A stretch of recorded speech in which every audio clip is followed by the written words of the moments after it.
बिस्मिल्लाहिर्रहमानिर्रहीम। अस्सलाम वालेकुम रहमतुल्लाह। उम्मीद करता हूँ कि तमाम चाहने वाले खैर तौफीक के साथ होंगे।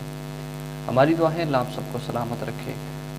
तो दोस्तान मोहतरम, एक मुजर्रब और ख़ास अमल, ख़ास वजीफ़ा लेकर आपकी खिदमत में हाज़िर हूँ।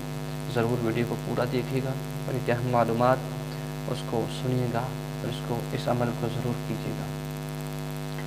माह रबीउल अव्वल के बाद माह रबीउल सानी आता है, जिसके अंदर हजूर गौसे आज़म रज़ियल्लाहु रहमतुल्लाह अलैहि की विलादत हुई।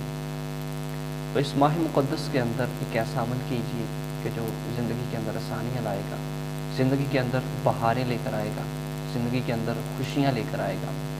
ये मुजर्रब और ख़ास अमल है। इस माह मुक़द्दस के अंदर हर जुमेरात के दिन कीजिएगा। माह मुक़द्दस माह रबीउल सानी, जिसके अंदर बड़ी 11वीं शरीफ भी होती है। प्यारे दोस्तों, अपने घर के अंदर ज़रूर हजूर गौसे आज़म रहमतुल्लाह अलैहि की याद में कुछ खाने का अहतमाम कीजिएगा और इसाले सवाब कीजिएगा।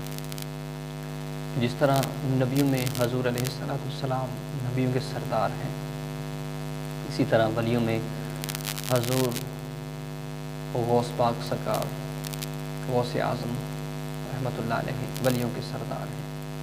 तो उनकी याद के अंदर अक़ीदतन एहतरामन कुछ खाना रख कर बैठ कर इसाले सवाब करना, ये अच्छा अमल है। ये घर में खुशियाँ लेकर आता है। तो आइए मुजर्रब अमल कीजिए कि हर जुमेरात के दिन कुछ खाना लेकर, खाना नहीं तो अकेले ही मसल्ले पर बैठ जाइए और क़िबला की जानिब रुख करके कसरत के साथ दुरूद पाक पढ़िए और उसके बाद सूरतुल फातिहा 11 मरतबा और सूरह कौसर जो है 11 मरतबा और सूरह इखलास जो है 11 मरतबा पढ़िए और अल्लाह के हुजूर अपने हाथों को उठाकर दुआ कीजिए।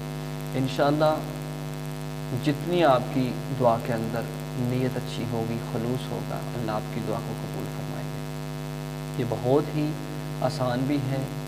इसको अगर 4 जुमेरात लगातार करते हैं रबीउल सानी के अंदर, इसका अजर मिलेगा, इसका फ़ायदा होगा। इसके फ़ायदे क्या हैं कि घर के अंदर खुशहाली आएगी, घर के अंदर गम दूर होंगे, हर किस्म के नुकसान से आपका घर जो है महफूज रहेगा।